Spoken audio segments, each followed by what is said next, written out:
आमच्या कंपनी काय करते त्याला फोन पाहू द्या मला फोन लावायचा आहे म्हणे आणि कंपनी काम केलं पैसे द्या एकदा पैसे नाही ते उद्या देतो उद्या उद्या या मग उद्या आत्ता द्या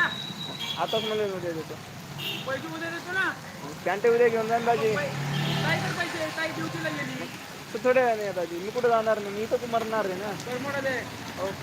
सगळे देतो तुम्हाला पैसे मनी इज पॉवर आहे माझा दाजी एक बर मोठा द्या हा पैसे घेऊन या आता लय झाले तुमचे नाटक प्रत्येक बारीने पैसे द्यावाच लागेल दाजी हे पा दाजी एक सांगू तुम्हाला एखाद्या वेळेस आम्ही 50,000चा जरी माल घेतला त्याला म्हणलं 500 राहू दे तर नाही म्हणते हो कमी कर नाही तर काय म्हणतो मी आपल्या प्रेमा खातीर आपण एखाद्या वेळेस करू शकतो 10 रुपये कमी करू शकतो आपले कवा कमी केले नाही कमी करून देतो आम्ही दाजी असं थोडं कमी कवा गेले कमी करून देतो असं विचारायला हेवी कपडे देतात आपल्याकडून कमी करून एक देतात बर मोठा द्या उद्या नाही उद्या पाहू मग काय चालेल मित्र